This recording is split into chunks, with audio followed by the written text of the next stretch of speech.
लेकिन सबसे अधिक पूज्य हमारे देश में वो माना गया जो शिव तत्वनिष्ठ है। इसलिए आत्मनिष्ठ व्यक्ति के पास सम्राट भी जाता था।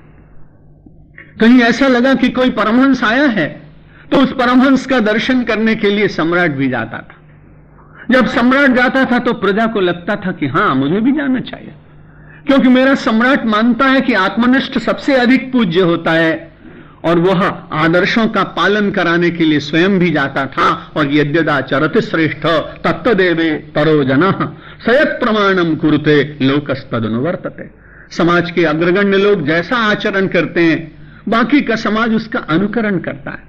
इसलिए देश का जो शास्त्र था वो ब्रह्मनिष्ठ संत के पास जाता था। उस ब्रह्मनिष्ठ शिव तत्वनिष्ठ महापुरुष के मन में जागतिक अभिलाषा होती नहीं थी। योगक्षेम की चिंता वो परमात्मा के चरणों को समर्पित करता था और उसके सब कार्य अपने आप ही होते चले जाते थे। इसलिए हमारे यहां माता पिता गुरु आचार्य राष्ट्र इस सबको पूज्य मानते हुए सबसे अधिक पूज्य हमने माना जो शिव तत्वनिष्ठ है, क्योंकि ब्रह्मनिष्ठ व्यक्ति किसी समाज की शोभा होता। एक जगह नीतिकारों ने कहा कि उस नगर में रहना ही नहीं चाहिए जहां श्रोत्री ब्रह्मनिष्ठ न हो, जहां नदी न हो, जहां वैद्य न हो। उन 5 चीजों का निषेध किया कि यदि वो 5 वस्तुएं न मिले तो उस नगर में नहीं रहना चाहिए। अगर वो व्याख्या सत्य होने लगे तो बड़ा मुश्किल होगा, कहां रहेंगे? अब तो सब नगर में ही रहना है और सब चीजें मिल जाएंगी, लेकिन श्रोत्री ब्रह्मनिष्ठ शिव तत्वनिष्ठ महापुरुषों का जो अभाव होता जा रहा है। वैसे चिंता की बात नहीं, परसों मैंने आपको कहा था धर्म का मालिक भगवान, धर्मस्य प्रभुः अच्युतः। धर्म का मालिक भगवान है, इसलिए अपनी सारी व्यवस्थाओं को वो अपने आप करेगा, लेकिन हमको मूक नहीं बैठना चाहिए। परमेश्वर ने मानव को कुछ करने के लिए भेजा है, इसलिए वो अपने घर के लिए करे, व्यापार के लिए करे, समाज के लिए करे, आत्म कल्याण के लिए करे।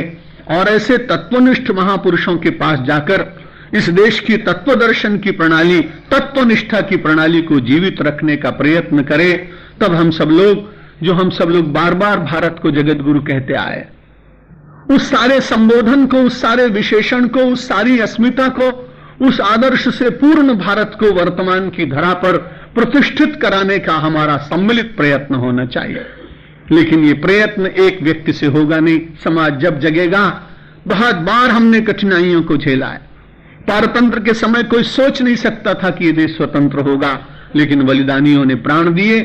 कारावास जाने वाले लोगों ने बहुत कठिन कष्ट सहे, लोगों ने त्याग किया, और जो एक असंभव था वो संभव हुआ। इसलिए ऐसा नहीं लगता है कि भारत में फिर से आध्यात्मिकता जीवित नहीं होगी, निश्चित होगी। लेकिन कई बार ऐसे आवरण चढ़ते हैं और उन आवरणों को हटाने के लिए सामूहिक प्रयत्न होते हैं। कोई शक्ति भी जागती है, कभी सामूहिक चेतना भी जग जाती है। भगवान से प्रार्थना करें राष्ट्र की नैया भी पार हो, हमारी भी नैया पार हो। भगवान मेरी नैया उस पार लगा देना, अब तक तो निभाया है, आगे भी निभा लेना। दल बल के साथ माया घेरे जो मुझे आकर, तो देखते न रहना, झट आके बचा लेना। भगवान मेरी नैया उस पार लगा देना। संभव है झंझटों में मैं तुमको भूल जाऊं, पर नाथ कहीं तुम भी मुझको न भुला देना। भगवान मेरी नैया उस पार लगा देना। तुम देव मैं पुजारी, तुम इष्ट मैं उपासक, ये बात अगर सच है सच करके दिखा देना। भगवान मेरी नैया उस पार लगा देना।